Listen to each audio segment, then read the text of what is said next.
I'm here with Mr. Spike Lee, and first I owe you a debt of gratitude.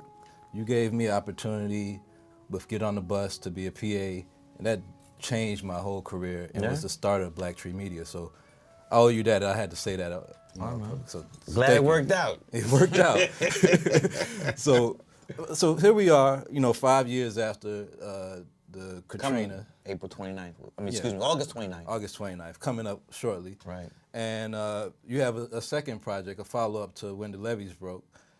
Did you know then when you finished that documentary that you was going to do something 5 years later? Well, we knew we were going to return, but we didn't know when. And this is something I discussed with Sheila Nevins. Sheila runs the documentary department at HBO. So one day we finally said, it's time, let's do it. Let's pick and let it be 5 years. Now, when you were scoping that, did you think that it was going to be more about just the people coming back? Or did I know you couldn't have anticipated stuff like oil spill and everything else that happened, but did you have a scope of what you thought it would be? Tell the story. Revisit some people we met in the levees, and also systematically just try to deal with everything as much as we could. What has happened, what has transpired since. Right. What needs to be done, what hasn't been done, what are people doing, how are people feeling. And so when we picked to come back the fifth year, we didn't have the crystal ball and know that the Saints would win their first Super Bowl. We did not know that later on, April 20th, the world would change with the biggest oil disaster ever. But whatever happened this period, we were going to film it. How did you choose what to film? It's so much stuff that happened, like you said. Oil spill. They have a new mayor. It's a new president for the country, an African American president. As a filmmaker, how do you say, all right, I'm be able to focus on this? I know it's 4 parts, so you do have a lot of content. Well, you break it down into 4 parts and sections, and also have a great editor. Sam Pollard is also co-producer of the film. We look at it, break it down structurally, see the material that we have, and also just try to create a thread, a narrative, tell a story. So there's good ways to tell a story, and there's bad ways, and try to tell the good way where people can follow what you're trying to say. One thing that your film deals with, the documentary deals with, is disaster capitalism and the way that people. I like that term. They gotta use that, disaster capitalism. Yes. Yeah, and the way that New Orleans raised prices on housing and everything rents else. Quadrupled. There's been a lot of debate about the projects, though. Some people are on the side of, well, we're glad they're gone. Other people are like, well, where are we going to come back to? Where do you think the correct solution was? Obviously, it seems that they didn't do the right thing with it, but... Well, I think that they just implemented a plan. They had a lot of drawing boards for a minute, but they just got the opportunity of, first of all, there's no way they could drag people out of their homes. Especially in New Orleans. Can't do it. But with the hurricane, with the breach in the levees, there was this New Orleans, 80% of New Orleans was underwater. But very little damage was done to the projects.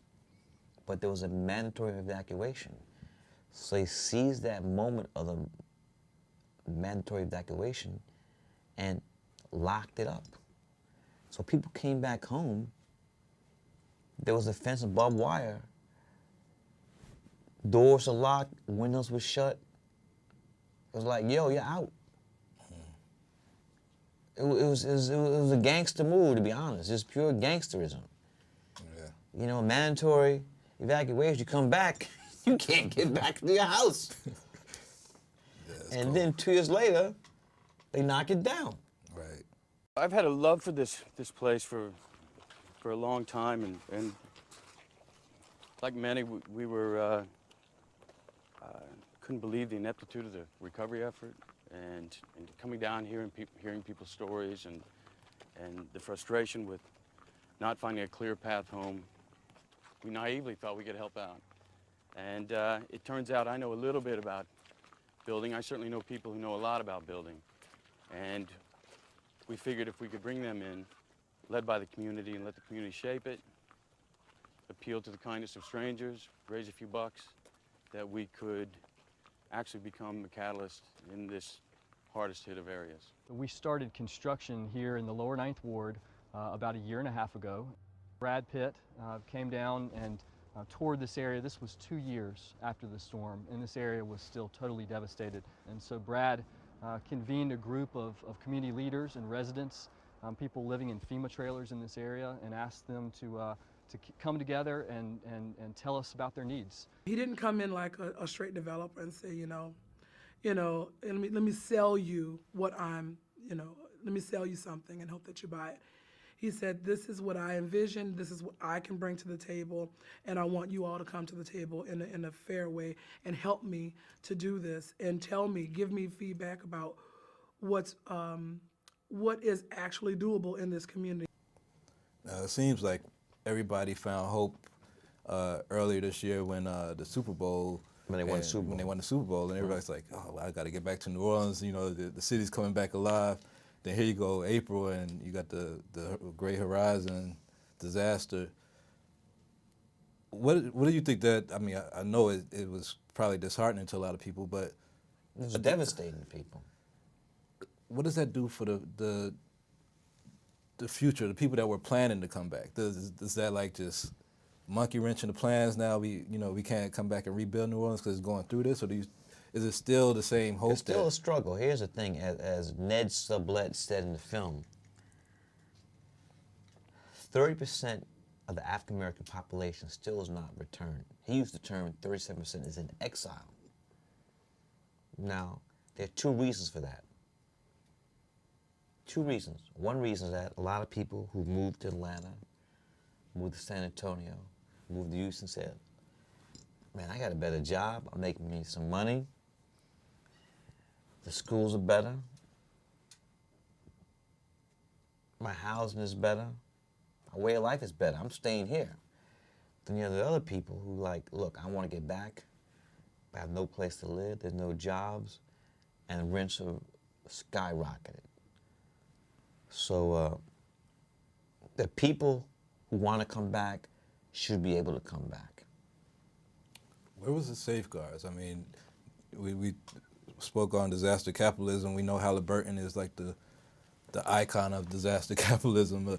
But where was the safeguards where I know part of the story you have, some of the people there saying, they brought in these immigrant workers and we can't even get these jobs to plant a tree or whatever. Why was there nothing put in place? I don't know if this could have been done at a state level or through the mayor's office or whatever else to ensure that at least the community is going to be here working to either skim oil or rebuild the place. Why do you think there's... It's not a priority. Number one, they want cheap labor. And they want labor that will do anything. A lot of work is dangerous. And if you're a illegal alien, you're going to take that work. A lot of things have gone wrong. I think that under the leadership of Mitch Landrieu, the mayor, they're going to put things in place. They got to get a handle on crime, though. Right now, New Orleans is on pace to have 203 murders this year, which will make it the murder capital of the United States of America. More people are being murdered in New Orleans than New York City. 8 million people live in New York. There are only 700,000 people in New Orleans. And only like 5% of murders are even solved. So you could kill somebody, kill a bunch of people and never get caught. There's no deterrent. And to be honest, it's young brothers killing young brothers. Caught up in this drug gang, this drug game stuff. So, it's dicey. But at the same time, it's still the most unique, I think, and a lot of people feel the same way, it's still the most unique city in the United States of America. And we just can't just sit back and just let it go. I definitely agree. I had a chance to live there for a couple of years, and the culture that New Orleans resonates. I mean, it's can't find it anywhere else. You know. Can't find it. So one of the other things that's happened, you know, in this time span is that we've had a great disaster in Haiti, and you know, ironically or whatever you want to call it, you know, a lot of people from that are in New Orleans have Haitian descent Right. and everything else, and then you throw in the oil spill. Is there like, I mean, I know Farwell or something said that New Orleans is cursed. So is there like something that's definitely going on with? I mean, why is all this bad luck, or why is all this intended? I don't have an answer for that, and they don't have an answer for that either, but that's definitely a question that's been asked. Why us? Right, right. I mean, this is twice in less than 4 years. I mean, hard hits, devastating hits, Right. but the people resilient, though. Stay tuned to this two-part exclusive interview with Mr. Spike Lee as we talk about his new documentary, If God is Willing and the Creek Don't Rise, as well as America's response to the Gulf oil spill, and how does Spike grade President Obama's performance now more than 2 years into his presidential term.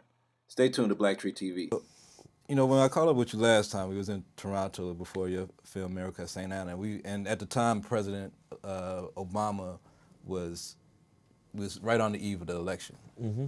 Do you feel now, 2 years later, that he's lived up to that the administration has lived up to the hope that you set out thinking that would happen? Follow us.